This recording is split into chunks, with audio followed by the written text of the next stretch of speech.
I have a remembrance of this story, but I don't know your side of it. Do you remember how we first met?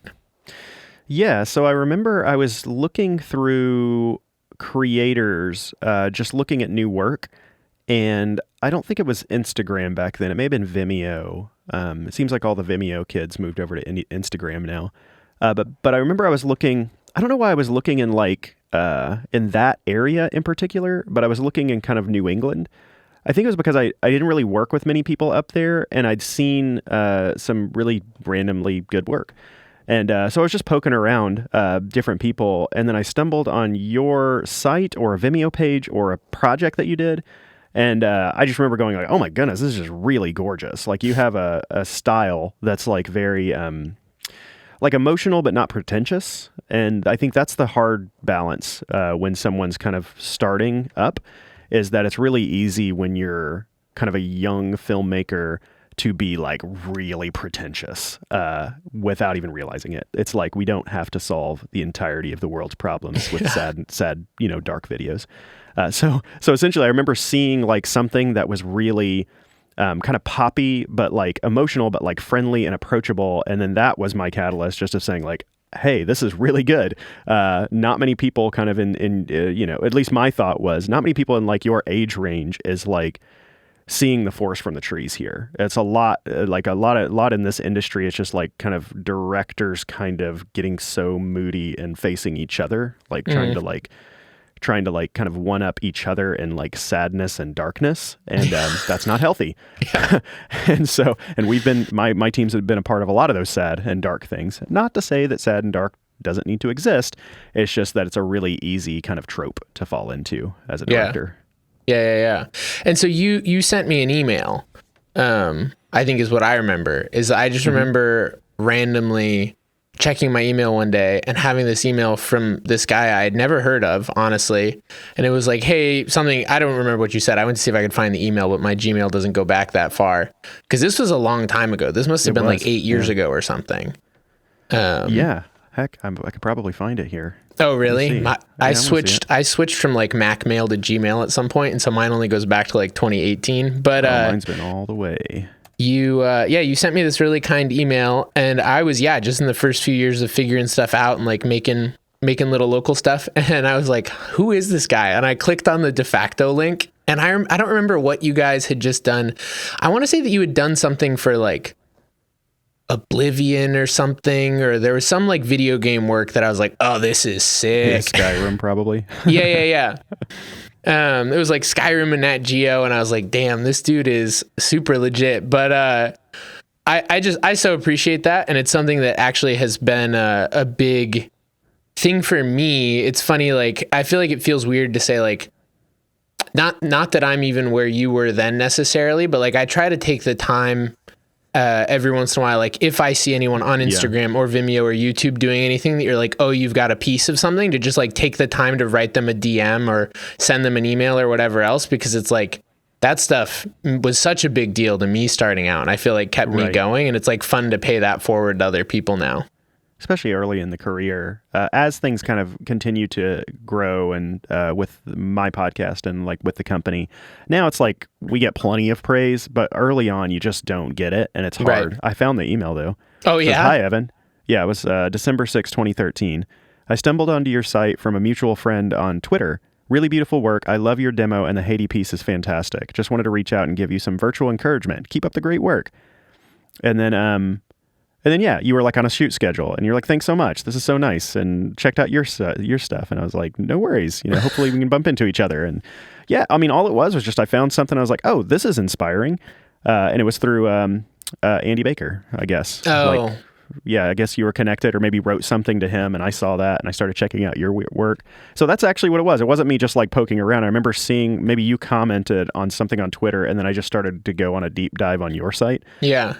That's how old we are, is that when, I don't know about when you were starting out, but when I was starting out, it was like the film community was all on like Twitter. Like Instagram wasn't really the thing. Facebook wasn't the thing. When I was there, it was like that whole world of like Masters in Motion, Andy Baker, all those people were on Twitter. And then at some point it all sort of slid over. And whenever I say that now, I feel old, but I guess, I don't know, that's what it is. And it'll just keep sliding. Yeah. And like for a while, everything was discovered on Vimeo. I guess it still kind of is occasionally, but it seems like now like most things are discovered on Instagram.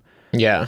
So Yeah, definitely the phases are all sliding, which is where I've tried to get better about not resisting that. Like I definitely had a phase here recently where I was like, duh, old man yells at cloud about TikTok and stuff, but there's actually a lot of really cool stuff on there. So I don't know. I've tried to take the good and leave the bad with it. But so I wanted to say that was encouraging to me and I appreciate it. And I hope people do more stuff like that. But so we had our interactions over the years. We ended up meeting. I don't know where we initially met in person. Maybe it was like Masters in Motion. Probably. We did some podcasts together.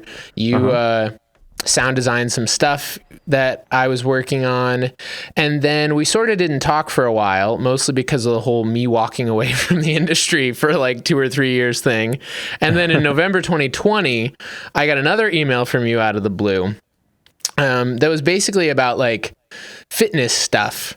And how do you get and keep yourself in that mental headspace? And I didn't reply to that email for like 5 months because I didn't know what to say. And so I was honestly partially curious, and I want to talk about like creativity and all that fun stuff. But what's your health and fitness journey, man? Because I see like you've done a lot, but I have not been privy to much any of it. And so I would just love to hear a bit about that.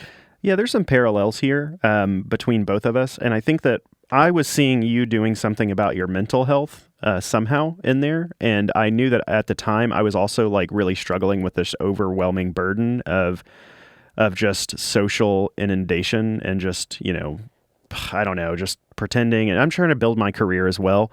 So I feel like that's where I have to do it.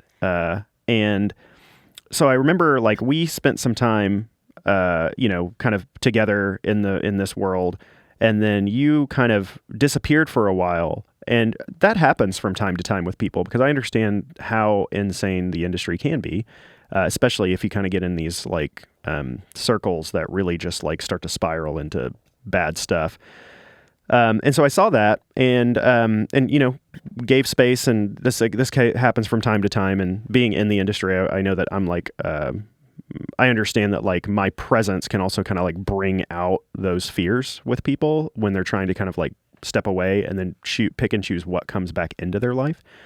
And so I saw that at first, and I was always just kind of curious, but kind of giving your space. And then I remember like one day, I guess after months and months, you kind of pop back up and you're like ripped or getting there. And I was like, whoa, okay, so something, and I was just like, I'm curious here, what the heck happened? So I didn't like immediately reach out. I just followed you for a while, and massive respect, just because I'd kind of done a lot of starts and stops. And so I think that's what it was. I remember going like, was it something like, what was the catalyst? Like, what's the thing that you just keep telling yourself that kind of put you in that situation? And I think that's what I asked, and didn't hear back. I didn't, you know, it was like, no big deal. So yeah, some time went by, and it just kept, I thought about it more, and I had an instinct that was probably something very hard to explain. Because if there's something that requires like a lot of my time in an email, it usually will just kind of like bury until I'll just like do like a 1-line reply or 2-line reply, or just go, hey, let's hop on a call or something. And so it just kept kind of, you know, I kept thinking about that. Like, you know, obviously like, you know, Evan went through a thing, and somehow through this thing, fitness was a solve. And I knew just being in this industry that there must have been a mental health situation with that too, because of what I also experienced. And so it really like during that time, as far as like my journey, is I started to like get rid of everything in my life that caused these negative feelings. I read the 4-Hour Workweek. There was this one great chapter on just stop reading the news. Like that's what stuck with me more than anything. It's just like stop reading the news because someone will tell you if something big happens in the world. And I also came out of the news. Like my the first 5-6 years of my career was in news. And I recognize that this is a business that is designed to get as many eyeballs to see advertisements as possible. It is not about like an integrity or anything. It's about how do we like make something so splashy and so like irresistible to click on or to watch to get someone's eyes.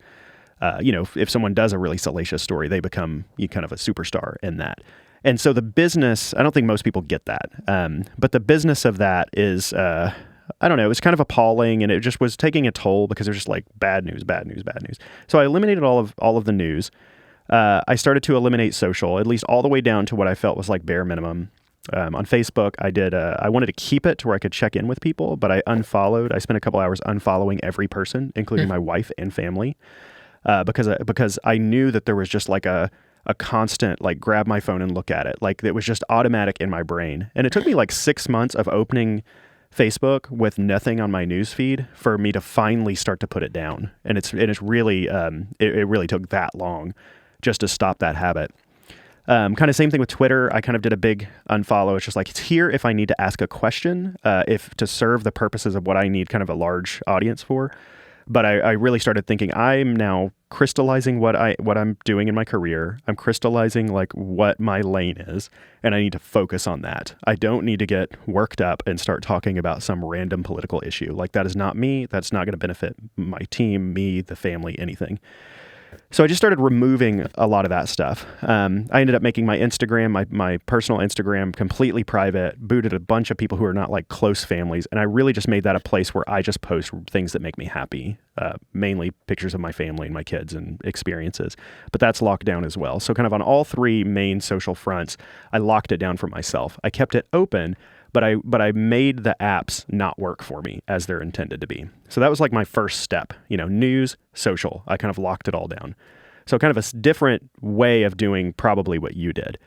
Now with that, I noticed that what I thought would make kind of my life better, and I think it did temporarily, just being ignorant to a lot of things, made me happy. Like, I liked just not knowing everyone's business. I also liked not being knowing the news. When someone's like, can you believe what so-and-so did? I'm like, I don't know anything about that. And I love it. But that in and of itself started to take a toll too. And so I started to find these same mental health issues starting to build again. And so that's when I was like, okay, it's not just the information. It's not just that. There's something else in me. And so the thing that really clicked with the fitness aspect was I stopped thinking about physical exertion as something that makes me look better. And I started thinking about physical exertion as something that made me feel better. It completely like revolutionized me doing it. I don't really go in going, I mean, there are times where I'm like, I'm starting to see a muscle. Oh, that's pretty nice. Like, ooh, that's, I'm feeling strong or looking strong.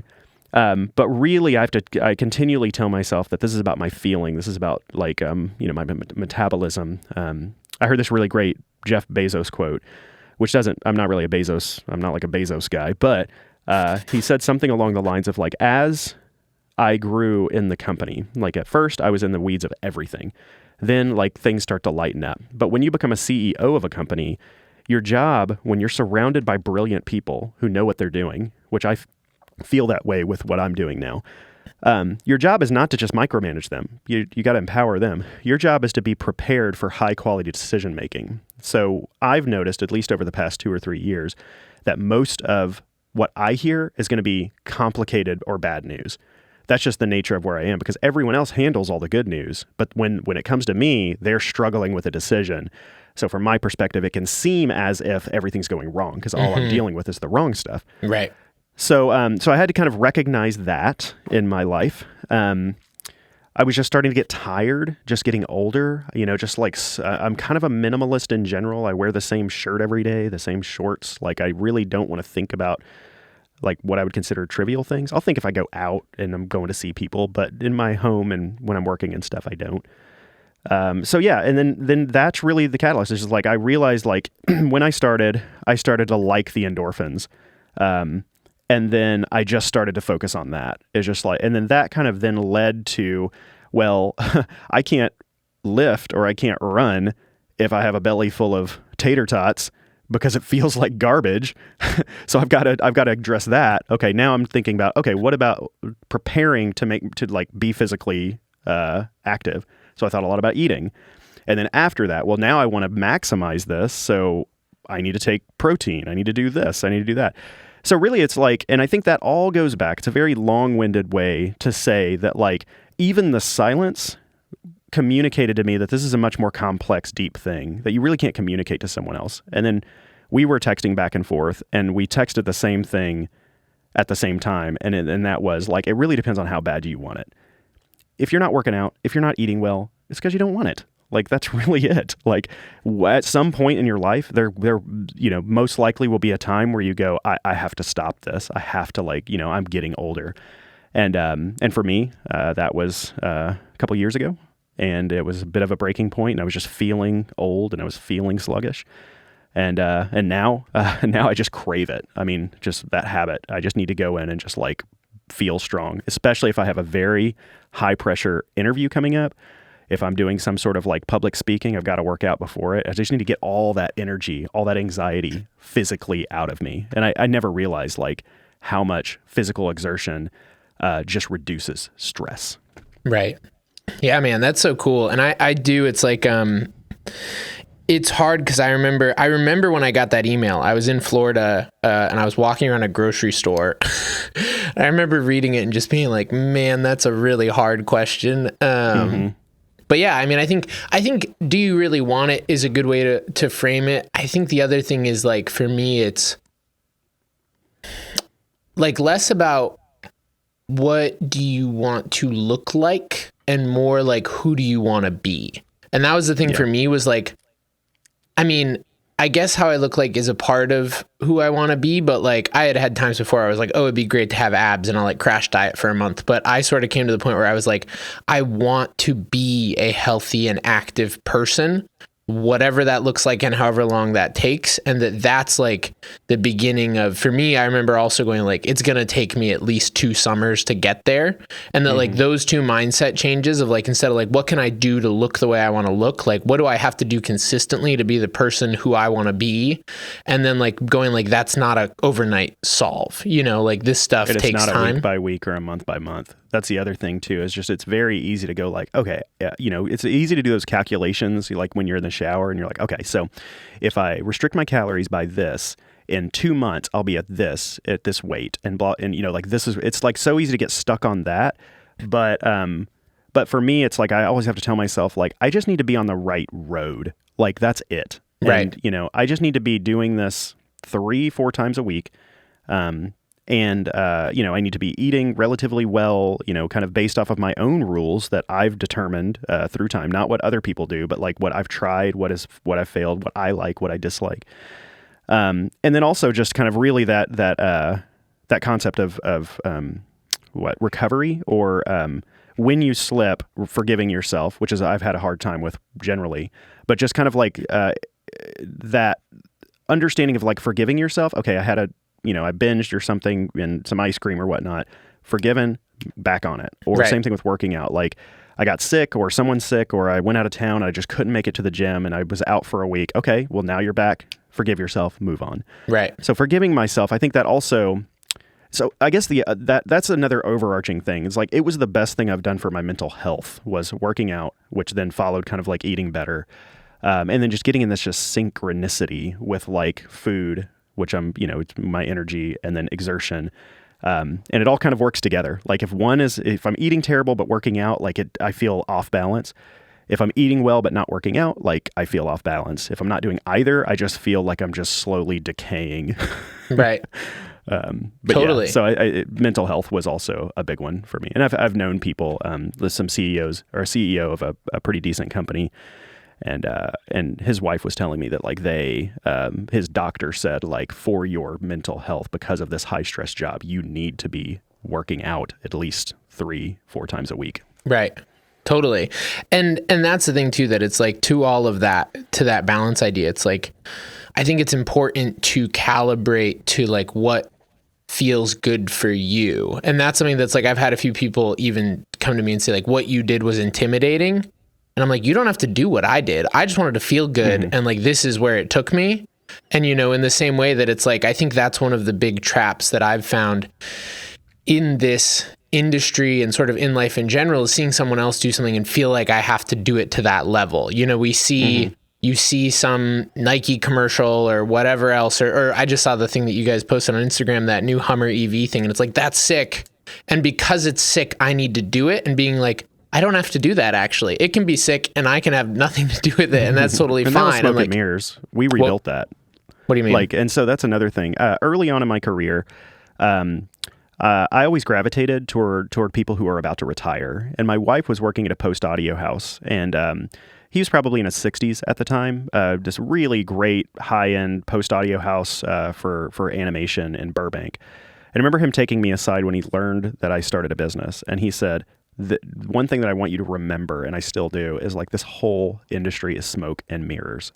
What we do is smoke and mirrors. We're basically like polishing something to make it seem like it's, it's seamless. You don't see the production, but it's just so perfect that like you're kind of blinded to it.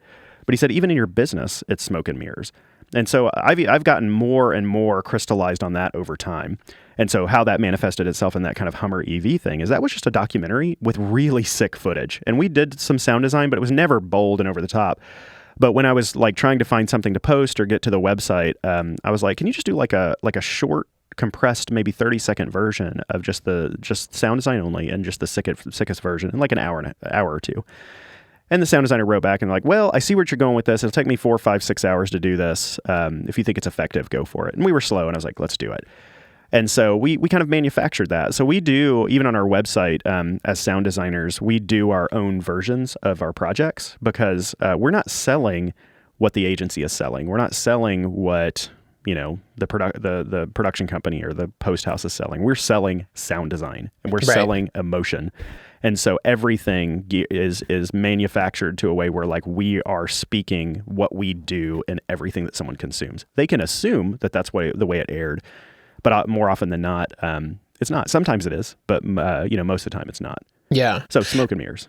Well, and I appreciate you saying that because that's something that I think it's something that I've sort of been passionate about telling up and coming people coming up and coming people. Just that it's like I remember even seeing all these projects people are doing and being like, what is all this? And then like getting to the other side of it and being like, oh, that's like all spec stuff that they did off their own dime. And like, to me, there's a fine line there of like, okay, we're in the business of like punching things up and presenting things the way we want to be seen. But I would be curious, what are your thoughts on the difference between like, okay, we're selling sound design and sort of like legitimately dishonest behavior where people are like, oh, here's this like whatever, I've seen people be like, we did this thanks to X client, tag them on Instagram, and it's like, you did this in your backyard. Yeah. Like that feels dishonest to me. I generally don't love really high-end spec work that then gets a big giant multi-billion-dollar company logo at the end of it for free. Like something about that makes me feel icky, and it's not for so much the creators. It's like the creators thinking they kind of need that, brand to, Nike to make them look cool. And I get it because we have all the sickest like brands on our site and we work with all of them. So I get it from this perspective that, you kind of want to do that. But yeah, to me, it's really obvious when that's the case. Like you can tell what a brand, brands are good. Brands are called brands because they have a very solid brand. You know what they do, you know what they don't. You can look at a Nike spot and know if that's real. I mean, sometimes you can't in that regard because they kind of go all over the place. But like if there's something like McDonald's, like you're going to know if it's McDonald's brand or if it's someone trying to pretend it is because they're very, very, very clear on their messaging. So with that, so the specific thing of kind of like tacking that on, I don't know. I think people would get a lot more out of it if they just made it like in a piece of original content. Like if it's something that maybe had a message or just a simple thing like do this, or, if you're passionate about climate change, if you're passionate about like the whales, if you're passionate about something like kind of making a thing that's real stylized and beautiful, but like giving someone a feeling of action and like connecting that with an emotion, not just slapping on a Ferrari logo at the end and being like, see, we did a thing for Ferrari. It's just like, and they're never going to like get tagged and go, wait a second, we want that. It just doesn't. I've never seen that happen in my career. Yeah.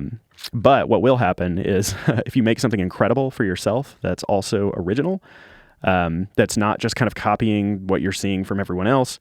Well, more often than not, you may get copied or you may get the job because they loved what you did here and they want a similar style. But no one's ever going to just like pluck your video out because you put a logo on it and use it for their branding because there's too much nuance to the communication that they're trying to put out there. Right.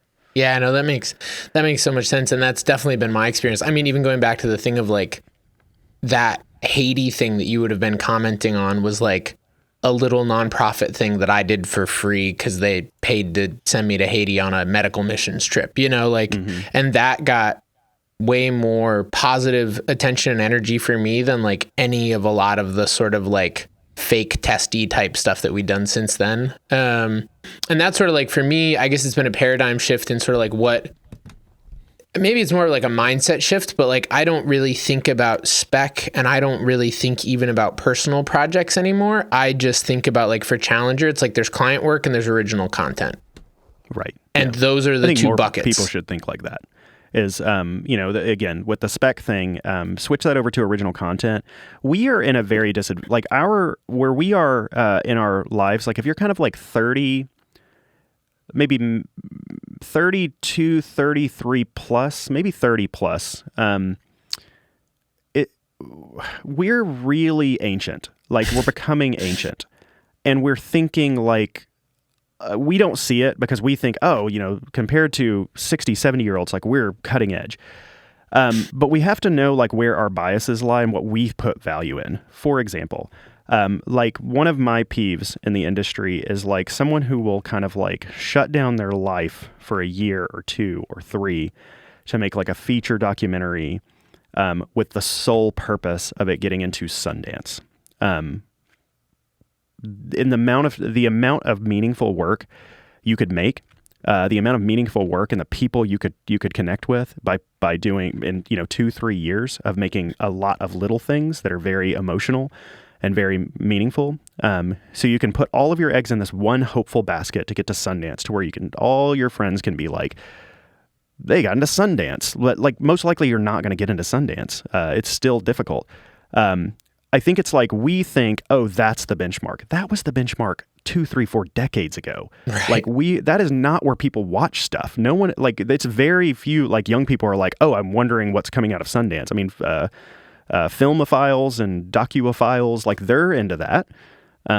But that's a small group. But in the amount of time that you can spend all of this, you could do meaningful personal work and put it on YouTube and get hundreds, millions of real people. And so that's really where like I started to think is like, do I want to talk to the industry? Do I want to get industry recognition? Do I want all these people to think I'm cool? Or do I want to really make a difference in the world and really talk to real people? So that's why in my podcast, I'm not making this for the industry. I'm not even making it for audio people. I'm making it for the world to get into this, you know?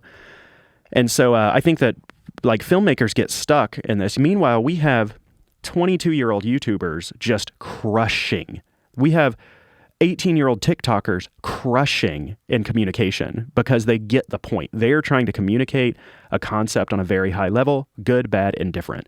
But we get stuck when we get a camera and we learn how to color, we get stuck into this world of just like, okay, we need to make sure that it's like super stylized, super sad, like super, it just needs to be a feature doc or a feature film.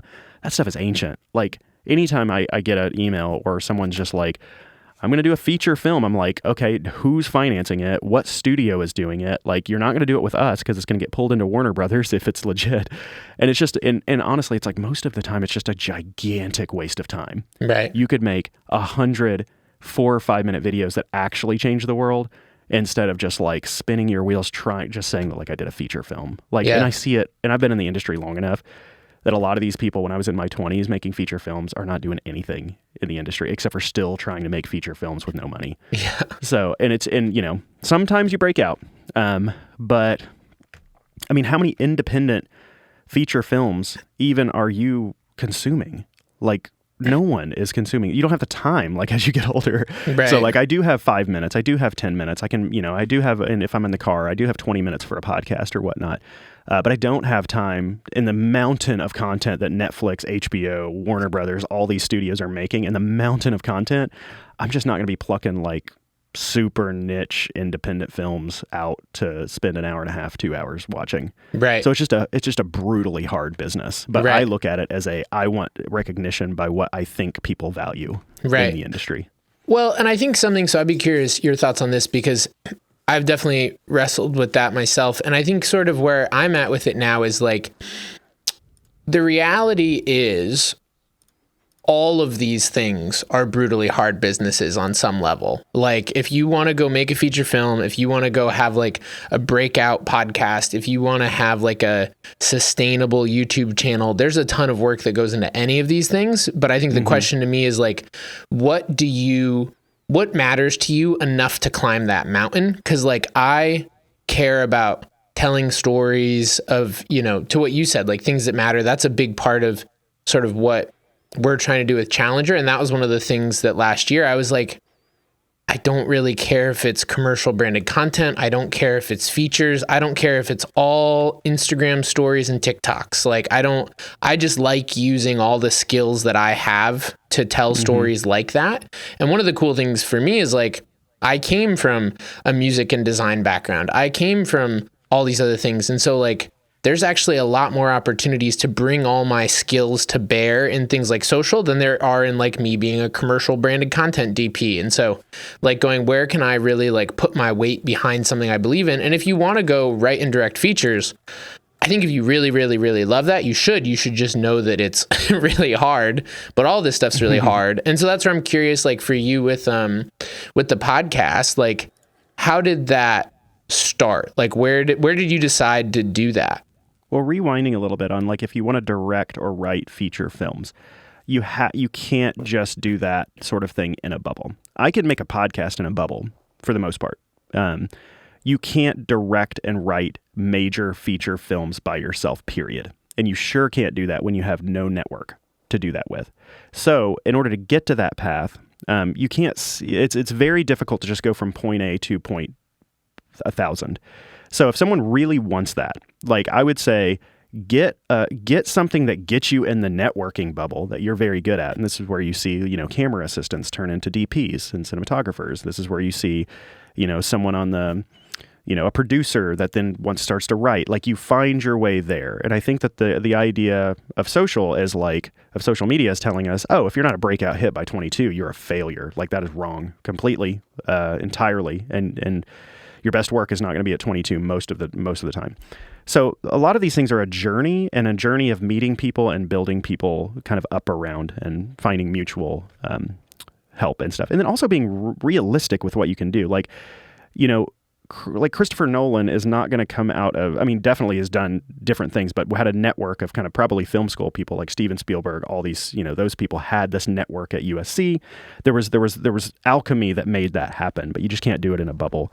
But you need to learn like an amazing skill. And then if that's really what you want to do, then you have to realize like you got to be in this location or that location. And you have to start making a lot of sacrifices personally to do that. And then it gets to the point of, do you want to sacrifice all of that? So with me, I knew I didn't want to be in this place or that place. And so I had to make different adjustments to get the outcome of my life that what I wanted, that was work-life balance.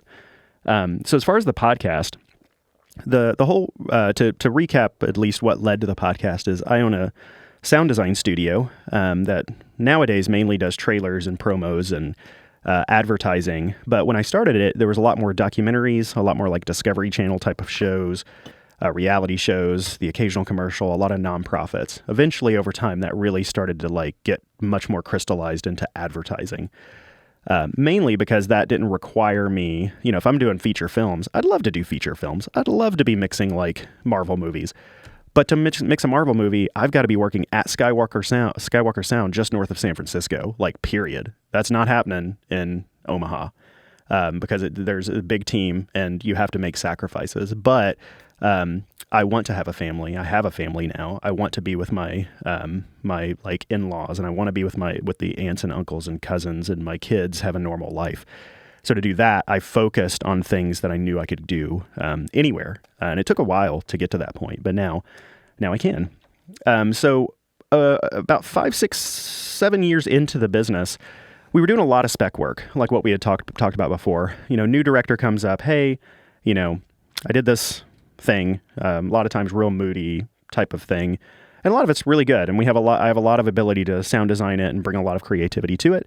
And then I would do that on spec. They'd send it out. Inevitably, the people would tag us, and then we'd get work from somewhere based off of that. Spec work isn't terrible. It's, depending on where you are in your career, it can lead to kind of people finding out about you. And I utilize that as well. But it got to a point where I felt like, okay, we're doing all this spec work for other creators. What if what I heard, I read a quote that said, great companies learn how to capitalize on their waste. And so I thought a lot about that. What is the waste in my service-based industry? And that is unbooked time. What can I do with unbooked time? Because I can't always guarantee that there's even a spec project there. And we can't just back up our sessions in computers all day long and just sit around and read about, audio. That's just not valuable. So that's when I was like, well, why don't we make our own piece of content? I thought a lot about a YouTube channel, thought a lot about the podcast. I knew I wanted to do something in sound, so eventually it gravitated to being a podcast to where I could really eliminate any sort of visual crutches because it's about sound. I want it to be in sound. And so and invested a lot of time. It was during a time when the studio was slow, so there wasn't a lot of income coming in. It also solved another problem because when a studio gets very slow, what the entire team is doing is looking to you as the owner and saying, what should I be doing? What do you think? What should I be? Meanwhile, I'm flipping my lid just trying to get work in the door to just get work in. So it's the wrong time when we're totally dead to be pinging the owner. But that's also, if you don't have something in place to capitalize on your waste or then that's what's going to happen. So in order to alleviate, when I'm most stressful, when I'm most stressed out, that's usually because there's a financial issue happening with the company. That's when I'm going to be a little bit more unhinged and a little bit off, and I won't be able to strategize well. So I wanted to fill that time. When we were done with client work, everyone knew go to do the podcast. And so they were doing that while I was freaking out. And so it always felt perpetual. They always had something to do. They were always on something. They could dig in creatively. They could write. They could make something of their own. That's not just doing client notes. And so it just solved a lot of these check boxes for us. And it was hard, but I got a few good. I was very lucky early on with a few good kind of lifts and promotions that kind of pushed that into something that 10 episodes in, I was down about $50,000 in personal money. And then the first advertiser reached out, and then it was oh, okay, we can actually start to make money. And it took probably a year and a half after that just to recoup that loss. And then now it actually after 3, 4, 5 years, it became something that at least breaks even with a little bit of profit for growth. So it's not a lot, but it's it's enough to support itself now, where I don't just freak out about it by itself. Well, so I was trying to solve a lot of business problems with the content and also speak to the world about something that I'm passionate about. Right. And I think that's so smart. And the one thing that I sort of wanted to just call out in that is to what you said earlier about the health and wellness stuff and even this original content stuff is I feel I don't know about you, but it's the kind of thing that I used to always think of as oh, I'll do that when everything else is good. Right. It's once once I have all this spare time and money because everything's running smoothly, then we'll do our own stuff or we'll go make time to exercise or whatever else. And for me, I've had to flip that and go I sort of need to start with that because if I don't do it when things are slow, I'm never going to do it. And right. I need to go, okay, I wake up and, run or lift or whatever. No matter what, I need to down regulate all these things that are less important, like social and whatever else, so that I have bandwidth for this. And that now it's now we have a system that stays in place and is self-sustaining where when everything's super busy, you don't do it because you're busy. And when everything's slow, you don't do it because you're freaking out. So it's you just got to start and set it up at some point, I don't know why this analogy came in my mind, but it's like scissors. You just use them, no maintenance, use, or a knife or something. It's very easy to just not sharpen them. It's very easy just to fall into a trap where it's just okay, it's dull, but it's doing the job. It's difficult, and we don't even realize how terrible it is because when it's dull, you don't even think about it. You're just oh, these scissors suck. But having a sharpener and you just sharpen it and you go, oh, wow, this is seamless. It's just everything is butter. Everything is much easier. I kind of think of that as working out. It's just I can burn myself constantly, or I can sharpen myself. I can realize, another thing with working out, and I wonder if you've noticed this too, is I feel like without working out and without eating well, it's very easy to forget about mortality. When you start eating well and working out, all of these little things about your body that you just have been masking with food or laziness, all just comes right to the surface. So for me, I actually noticed like going into it, I felt like my mental health was pretty good. But when you start depriving yourself and you start getting down to a very like, you know, you're using your body and nothing only. I can't cheat with my mind. I'm savvy, you know, and that's how I built a business. That's how I calculated, and I thought, well, put myself here, fly here, meet this person, do this, da da da da da. With your body, you can't do it. I mean, you have to get past psyching yourself out, and you have to get past that mental burden. But at the end of the day, you got to move, and you got to lift, and you got to hurt yourself. Hurt yourself in the sense of like resistance and being exhausted while you're doing it. And so what happened was I saw that my mental health got worse when I started to do that. And then that was a rebuilding. And that took, and I'm still in progress with that. I've been working out consistently for about 14, 15 months. But it just reveals so much about what you were masking underneath all of that. And so, that, and then like the real journey toward even start healing was just get rid of all the vices that I'm using to cover it up with. And that was food, and that was laziness for me. Yeah, no, totally, man. And I totally feel that. The one thing I just wanted to throw into that, it was sort of a light bulb moment I had yesterday. I'm working with this guy, Ben Skutnick, who's helping me. I was in a bike crash back in September during a race and was having some like hip pain after that. And it put me in a little bit of a spiral for a while because I talked to a friend who was like, oh, you might have torn your labrum and you might need like hip surgery. And I was like, I'm not ready for that. And so I just sort of got gingerly about it, but finally decided to get help and wade into it. And it's been really good already. But Ben said something that I thought was really wise, which is he was like, there's a big difference between discomfort and pain. And a lot of what I'm going to have you do is uncomfortable. It should not be painful. And if you're experiencing pain, I need you to let me know. But those are different. And unfortunately, we tend to talk about them the same way. And I feel like that's something that for me in my journey was like, I had to learn to be uncomfortable. And so like you could say it hurt or whatever else, but it was like, okay, I don't have a dopamine hit from my phone right now. I don't have a drink at the end of the day. I don't have that Taco Bell, and it's okay. I can be uncomfortable. I'm not dying. Everything's fine. I've just got to be okay being uncomfortable. And then actually wade into sorting out some of this real pain in my past that's part of what causes me to be so afraid of being uncomfortable now, Right. I've never heard that. I love that. The difference between discomfort and pain. Like discomfort is perfectly fine. You're safe. Right. Pain is not good. That reminds me of kind of something Terry Crews said. I found a video of Terry Crews just kind of talking about motivation. And he was talking a lot about like habit building, and he put it in a way that I'd never really thought about it. I think we all kind of know it's like if you kind of force yourself into a habit, you will eventually just kind of fall into it. But he was talking about like the front and the back of your brain. He was talking about your conscious, like the brain that you actually make decisions with versus the unconscious part of your brain that just regulates you. You breathe, your heart, your habits, things like that just drives you that you're not thinking about. And he was talking about like when you start a new habit, that part of your unconscious brain is uncomfortable. Like it is uncomfortable because it is trying to tell you, no, this is what we do. We eat ice cream every night. This is what we do. So what are you doing right now? This is what we do.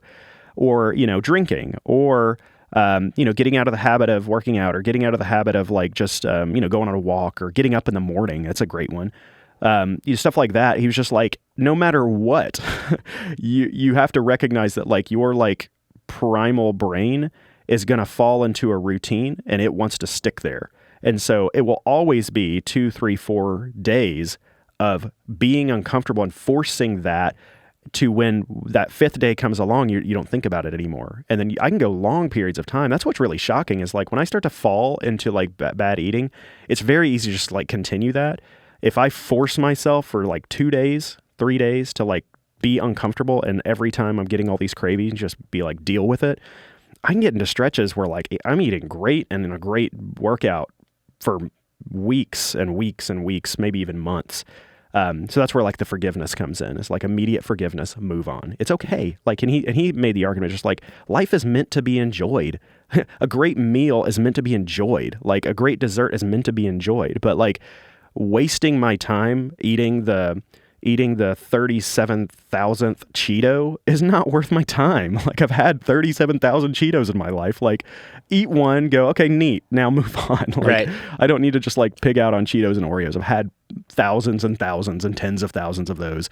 But if I find myself in a Michelin-starred restaurant in New York City, like, and I'm trying to diet, throw it out the window because life's meant to be enjoyed. Like that's a moment in time that you don't get back. And I'm not going to deprive myself in a moment that I might not ever find myself in again. So I have rules where it's just like, if someone cooks for me, I'm not dieting. I'm going to eat what they make. If I find myself in another, in a really nice restaurant or a situation, in a different area that has a very specialty food, if like I'm at Disneyland, I'm going to eat a churro. Like that's what you're supposed to do. You're supposed to live life. And so that's the thing. Or it's like you go on a trip and you don't have to, like I'm going to Italy soon. Like I'm not going to try. I mean, if I can work out, that would be amazing. Like it'd be just great just to run in the morning in like this, desolate, Italian town. But if I don't, I'm living, like I'm having life experiences. But if I'm at home and I'm in control, like, buckle up, make yourself healthy. Totally. I mean, I think that's so smart, and that's something. It's hard. That's another thing that's hard to get into the nuance of. I posted this little slightly melodramatic video on Instagram yesterday, but sort of about like taking a break from alcohol. And like my rule right now is similar, I think, to what you're saying with food, where it's like we got invited by a friend recently to his family every year throws this crazy St. Patrick's Day party, and they like live in this firehouse and there's like a band and Irish dancing. And one of our buddies was like, hey, have you ever had an Irish car bomb? And I was like, no.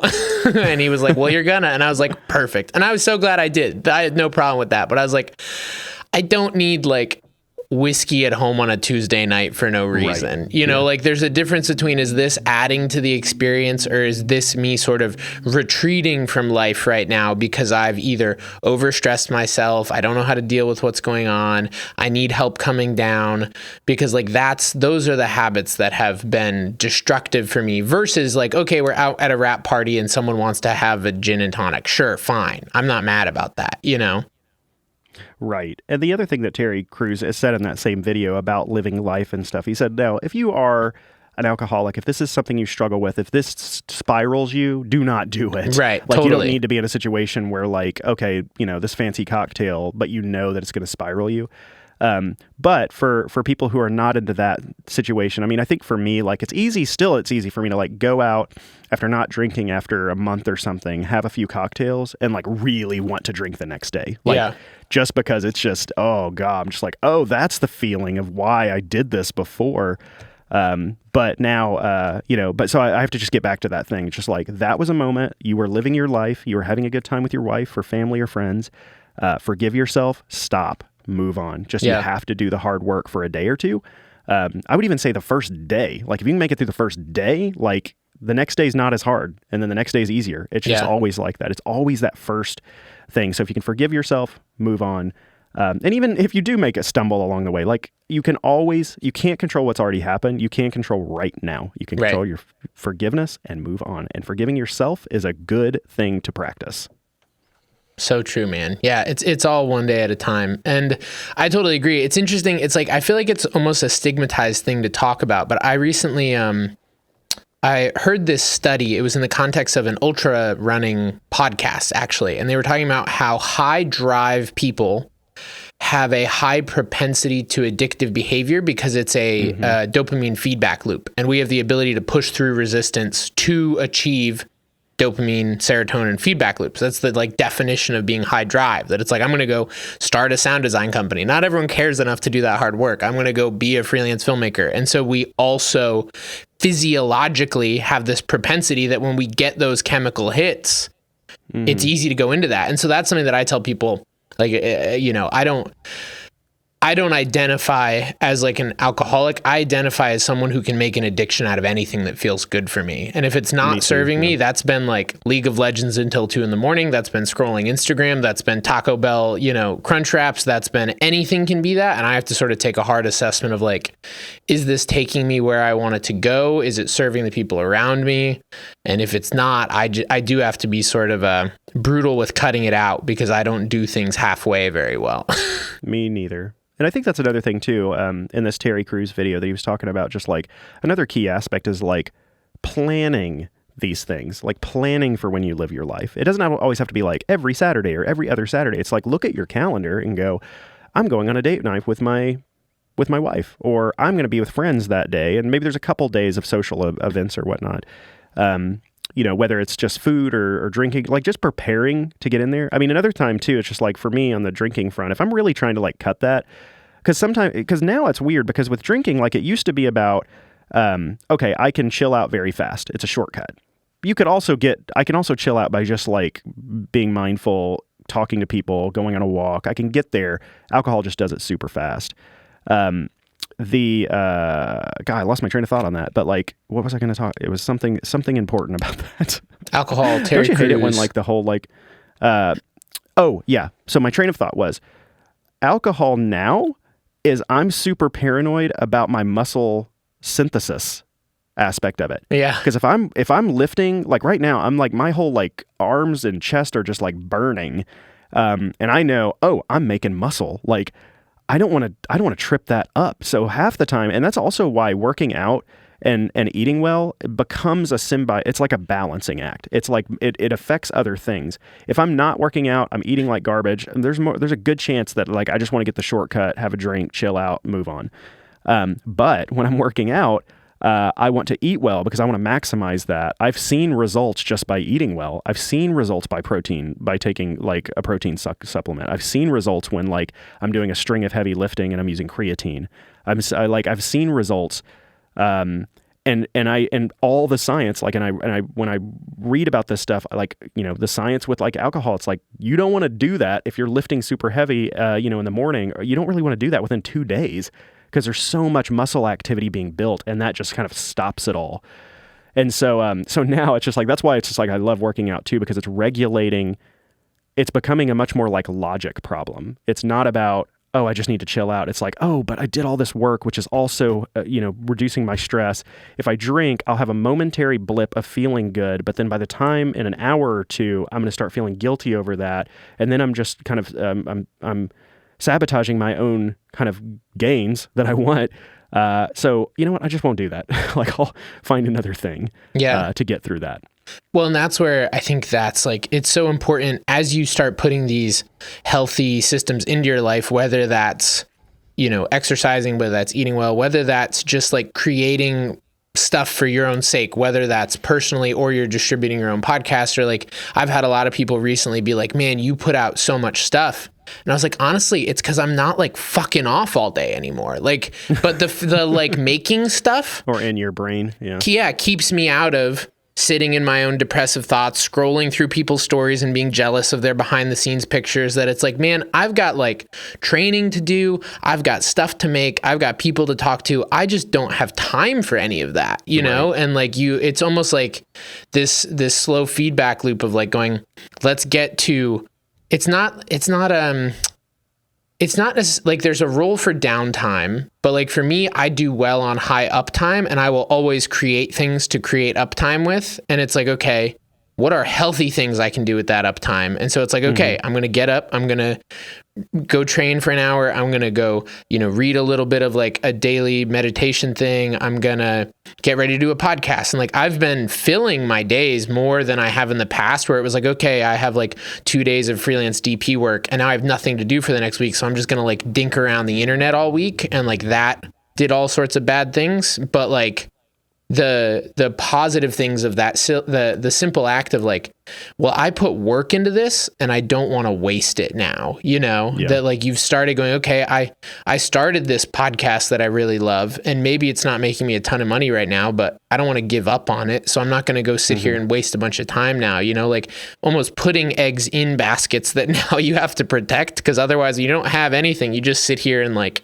I don't know, I just turn all necrotic and decrepit, and it's a bad time. I like the trend of like YouTubers who are just pumping things out. Like there's a point where it's just too much and it's just not valuable. Yeah. But there's a lot of people, a lot of creators that I follow that are just like, they're just making stuff all the time. They're not worried about like detail on every single shot of being colored perfectly. They're not even worried about like their recording quality being perfect. They're not worried about like, oh, that stock photo looks like a stock. They don't care. They're just trying to get information out and make thing and then make another thing and make another thing and make another thing. Meanwhile, we have kind of like the director feedback loop where it's just like this one thing that will come out in 6 months, and you will just frame, you will just dig in frame by frame and every little molecule of this thing, trying to make this thing perfect, which is impossible, overthinking it to the max, spiraling into depression, putting all your eggs in this single content basket. Meanwhile, you could have made, again, that's why like the feature film idea, it's just like, meanwhile, you could have made 50 meaningful things that actually affected people's lives in that. So what is the priority? Is it actually affecting and making meaningful work to change someone's life and to give them encouragement? Or is it to spiral into, I need to be perceived as some sort of like super god creator, director? And if you're not putting stuff out consistently, you don't have an audience or the algorithmic blessing to even get it in front of people half the time. I've seen so many people put all this work into their baby, and you put it out and 200 people see it. And again, not that it's about numbers, but they're like, oh, it didn't go big. And it's like, because the algorithm rewards consistency. You have to put something out consistently, whether that's a podcast once a week or whatever it is for the last few years, or whether that's like, you can't just drop one thing and be like, look, here's our single 20-minute 20,000 Hertz thing, and it's going to go get everywhere. Like you have to build on these things. Right. Yeah, it takes, again, that whole concept of like it takes a decade, 2 decades, 3 decades to become an overnight success is true. A lot of the shows that I thought would be the end-all be-all of the podcasts that I've made, that's just like, this is incredible, this is like the magnum opus here, I drop it out there and there's little to no feedback. Meanwhile, I'll make something that sometimes will just be very straightforward and very clean and very easy, and it kind of came together seamlessly, and the internet explodes on it. The thing that I learned from Roman Mars, who's the host of 99% Invisible, who gave us this kind of lift and this gift to kind of build us up with the audience, was like, he was like, you have no control over what your audience likes. The only control you have is what you dig, what you like, and what you want to make. Beyond that, you have no control over what resonates. Like, you can try your best to make something resonate. At the end of the day, you don't have control. So you just got to keep practicing. My early podcasts, like, I thought that they were so good when I put them out. I was like, oh, this is so good. I cannot even listen to them now. I can't go back like 30 episodes ago and to the beginning of the feed and not cringe because of what I've learned. And that's how it gets so good, is like a trial error, what resonate, what doesn't. Every time I put out a show, which now it's about 150 like super highly crafted podcasts that each take 200 to 300 hours to make. I'm still learning, I'm still crafting, I'm still experimenting, and that'll never stop. Even the best in the world like are still experimenting and just doing the best that they can. But I'm sure people, I'm sure even like the best films in the world, like Frank Darabont, I think is the last name. I think if he went to Shawshank Redemption and looked at that, he'd go like, "Oh, I wish I would have changed that." Yeah. "Oh, I wish I would have done that." To me, I look at it as perfection. To some people just don't. It's too depressing. So anyway, that doesn't really matter. It's like, I think that like I do the podcast because it's discipline for me. It's feeding the mission of getting people in tune with this sense of hearing. It means something to me. At first, I thought, "Ooh, all my clients will be listening to it." That's not true. And this is an important point about making stuff that I really want, if anybody's making something, to really like think about. It's not about getting people to hear or consume your stuff. It's not about those people you want to be hearing and consuming your stuff. Like, oh, if so-and-so was just listening, they would understand how brilliant I am. Say I work in kind of TV film advertising. So it's easy for me to go like, God, if, this person at this agency is listening to this, like they would understand how important I am or whatever. It's not about that. it's about the attractiveness of being passionate about something. So most of my clients, most of the people, most of my friends, most of my family don't listen to my podcast. There are 125,000 other people who do, but the people in my life who I wish would just come to me like, God, I just heard your podcast. I want to talk about this, that, and the other. They don't do that. But is it not valuable because they don't listen? No, because it's attractive to be for someone to know how passionate you are about something. They just like knowing, oh, that's the person super passionate about that. It's like getting like think about yourself like, if you, it's like getting a boyfriend or a girlfriend, what is it? There's the like shiny aspect of attractiveness, blah, blah, blah, blah, blah. But like at the end of the day, like you want somebody who's, I know I do. I want somebody who is passionate and speaks with passion about something. Like, I don't care what it is. Like, I'm not like, I just think that like if someone's super into, if I'm not into submarines and yet like my wife is just like, oh my goodness, the M class does this and it goes to this depth, but this one did this thing and . It's like, I don't know if I'm into this, but like the passion is attractive. Like knowing that you're making a difference is attractive. So it's not about the piece. Like when you're making a thing, it's not about the thing.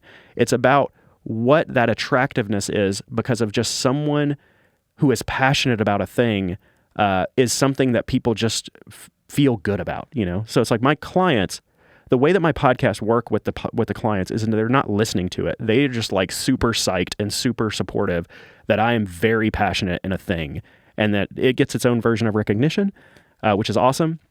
And they want to cheer me on, but it doesn't mean that everyone's listening. And that's perfectly fine with me. I just want to spew my passion and just keep going. And the people that I am affecting, I'm affecting them. The people in my immediate life generally don't talk about it. And I kind of like it that way. I don't want to be like a mini celebrity in my own like family and friend life. I want to just be I want to be who I am to them. So it's like, I like when somebody says like, oh, I'm so sorry, I haven't listened to your podcast in a long time. I'm like, that's fine. Yeah. Like that's best for me. Cause I don't want to just talk about my podcast over dinner. I want to just talk about like, what's your kids doing? What's, how's your spouse doing? Stuff like that. Yeah. That's so good, man. But they appreciate it just because of my passion. Yeah, that's great. I have a million other things that I would love to talk about, but I want to be sensitive to your time. Do you have a heart out here? I do have an In-N-Out double coming. No, not a double, single because I'm on a diet. That sounds good. I'm eating I'm experimenting with carbs again, and this is my like greasy thing. Dude, I'm a big fan of carbs. I'm not working out today too, so I'm not like, I was like, I saw my wife was at In-N-Out and I was like, bring me a burger, please. So we're talking about working out, and I'm like literally on a day where I'm not working out and getting a burger. So it's all balance. Man, nothing wrong with that. Well, I will wait on some of my other questions. Maybe there's a chance where we do this again in the future, because there's a whole other series of questions on like the original content, business side of things, monetization, some of the stuff you're doing that I think is really interesting. But like it would be a whole conversation that I think is beyond the scope of the amount of time we have left. So I can put a pin in that. Yeah, I'd be happy to come back. Do you have time for an 8-question speed round?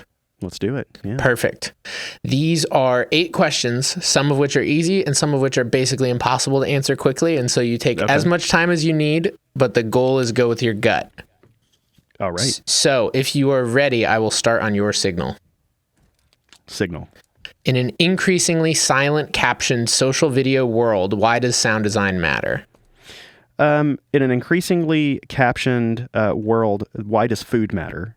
Why does HVAC matter? Why does ibuprofen matter? Why does why does going to a film matter? It's all the same thing. It matters because it makes us more human. And that is another way to interact with our humanity.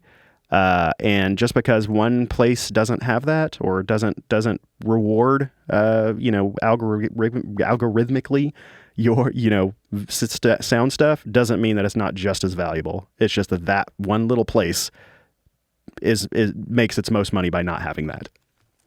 That's great. What is your favorite emoji? It's usually it's one of two things. It's either the one where the face is just like all teeth, like eek, yikes, like that one. And I also use the like devil horns all the time in my emails, just because I'm like a music person. It's kind of like just a geeky little thing to put devil horns instead of like, thanks. So I use those two a lot. I've got to tell you a quick funny story about that. So there's this one. I can't really do it with my hand. The I love you, the 3, and then there's the devil horns. Yeah. So I didn't know that there was an actual devil horns one. And so I was sending this one for a while, and my wife was like, that means I love you, right? And I was like, yeah, no, it's the devil horns. And she was like, no, the thumb is like sign language. I love you. And I was like, I actually kind of like that more. So now I use it on purpose because it's like sort of rock and roll, but sort of I love you. And so I just use that one all the time. That it's like this funny, middle world there. So I agree with you on the devil horns. I would find it very endearing if I saw that. Yeah. It's well, and it's funny now because then like, Coda won their Oscar, and everyone was doing and I want to. I know, I want to as well. But everyone was doing the sign language clapping and the sign language I love you, and I was like, now everyone's gonna know what it means. Yep. Can you tell a story of a specific time you showed up in an inauthentic way? Oh, God. Wow. All right. That's one of those. A story about me showing up in an inauthentic way. All the time. Here's why. I am not who I am my public persona is not who I am privately. This conversation is closer to who I am privately than what you would see most places. But when I go out, I am always inauthentic in some regard because I am performing nowadays. I'm performing the role that needs to be done for the benefit of my team and the benefit for the podcast. Like me, going to a podcast convention and a fan coming up and going, "Oh my goodness, your show made this so special for me." And I just go, "Oh, it's all just smoke and mirrors and it's a business." Like that's not what I would say, but like I'm going, "Oh, yeah, like I loved this aspect of it." And I'm like, "Oh, tell me more about that, your life, all this stuff." So I'm like, I realize I'm a more interactive version and I'm giving them something. Like I want to fill their buckets. We talk about that with my kids a lot, filling buckets, taking from buckets. So I would say inauthentic, but in the most positive way possible. I try to always recognize when I'm at a conference or when I'm in an interview or when I'm on the internet, especially like Twitter, Facebook, all the, Instagram, is that I am trying to build what I am trying to create. Like I'm trying to build something and I'm trying to build an idea and I'm trying to build this momentum. What it is, it's very specific for me, and that's to get normal people in tune with hearing. And I try to tell myself nothing outside of that matters publicly for me, because that is the role that I've been given, blessed with. Like that's what I've, and I want to cherish that role. I feel like I'm a thought leader in this one very specific thing. So for me to come out and just start commentating on things that are outside of that lane doesn't serve the mission. So I would say that when I am public, I am serving the mission. If you want to, you could call that inauthentic, but I would call that, I would just call that trying to make the world a better place and filling the role that I need to be when I need to be that. And it's still me. It's still my brain. It's still me talking about the things that I want to, but I just stay very focused when I'm in those roles because, if it gets really personal, sure, I'll get a little bit more personal, but inauthentic, I would just say I'm just trying to serve the mission when I'm out in public. That's fair. Being public with myself. That's a very thoughtful and different take on that than I've gotten from everyone else, but I really appreciate that. What is your favorite TV show? Right now it's Severance. My goodness. That thing just blew my mind. Dude, I need to dig into that. That thing is the most confusing, difficult, like right at the beginning, everything is like, what? Like the show is just like 3 steps ahead all the way until it just pays off. So that, I've, other things I've been watching a lot of is like, I watched all the British stuff. I watched like Downton Abbey recently, The Gilded Age. Can't wait for like Breaking Bad or Better Call Saul. Yeah, I've been watching a lot of stuff lately. I was actually going to say that like, ways that I pull myself off my phone is putting myself in different content, but it's much more positive. Like to get myself off the phone, I will cook. I love cooking. It gets me totally zen. If to get me off my phone at night, stop the endless scroll, I'll put on a show and go like engage my brain in this and focus on it, or a movie or something. That's really positive for me. So I've been watching a lot lately just to kind of put the phone away. That's awesome. What is the most common mistake you see creatives make with how they think about money?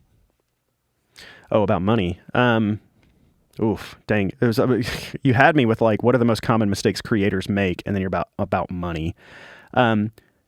that the most common mistake is like that money doesn't matter. It absolutely matters. Like that's one of the reasons I have to go out and hustle up work and make as much money as possible, because all of that money turns into opportunity.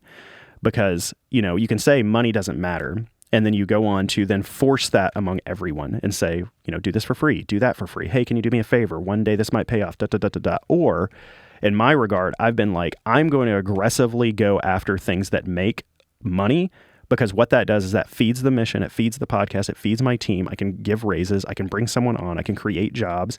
I can build something with money. You just can't build something without money. And so you have to be pragmatic about that aspect of it. Like, if you're making a spec piece, be very specific about how, like, the strategy. I would say that people don't strategize what they're doing. They're trying to just kind of like impress colleagues that you're not going to get work from. So yeah, about money is that it doesn't matter, and it absolutely does matter. That's good. What is your favorite dish at your favorite restaurant? Oh, that's a hard one. I will say that, like, I'll just throw out a few things. I mean, the best food I've ever had in my life, like probably the rainbow salad at Burma Superstar in San Francisco. The prefix menu at Joel Robuchon in Vegas. Almost anything Italian authentically. Well, it is all authentic in Italy. Things like gelato or pasta. Not Sbarro. Not Sbarro. Yeah, so it's just all over the place. I'm a humongous foodie, and so anytime I go out on a date night, I'm always trying to, like, very much curate exactly where we're going, and I want to go to a place where they tell me exactly what I need to be eating. So in a perfect world, I want like a prefix something. I want the chef to tell me what to eat, and that's usually my the most fun I have. Yeah, I totally agree with that. Could you boil 20,000 Hertz into one sentence? The stories behind the world's most recognizable and interesting sounds. It's great. What was your hardest learned lesson? With what? In life. Hardest learned lesson. Lesson. Maybe this is the right answer. I will die someday. I am mortal. Like, so live my life knowing that there's an end date on this. Yeah, dude. I think that's an important thing to think about. I agree. It's been a huge one for me. It's funny. I feel weird pulling this out now, but I wear a Remember You Memento Die Mori necklace all the time. Yeah. It's Is like it the Memento Mori thing? Yeah. Yeah. I feel like it does make such a big difference. It's like, I feel like it's one of those things that for most of my life was like a cheesy quote. And then at some point it's like, no, really, like, I get one shot at this. Like, what are all the decisions I'm making, and what do I care about, and how am I showing up today for myself and the people around me? And like, when you stop running from that, at least for me, and like just own it, it's like, oh, this changes how I show up. And I do think it's been a big deal for me. Yeah. What is your biggest obstacle right now? Audience growth on the podcast. That's the thing that I'm always thinking about, because audience growth equals more advertising dollars, which equals more ability, more the bigger things that I want to do, travel, on location stuff, more writers, because we're just underwater with how much stuff we're doing. Operations manager, I really need to build all that stuff out. So audience growth is the number one thing I think about on the podcast, and just collaborating with these other similar podcasts to hopefully get us on them. So that's on the podcast. On the Defacto sound side, I need sales help. I've been doing this for 12 and a half years by myself with sales, and it's time for me to step back. And so we're, for the first time, actually putting like a legitimate business development sales role out. That's awesome. Now, personally, was there a personal aspect of that? Because it could be. It's however you take it. Personally, I would say crafting and creating and following through with as much meaningful family time as possible. That's all that I'm. So I will rush hard and work. It seems just like the older I get, the less time I have. And I have 3 small children and a wife and an extended family that I like hanging out with. And I don't want to just work because the reward is my family. And so that's always trying to just create that time and just get myself out of work. That transition from work to home is just extraordinarily difficult.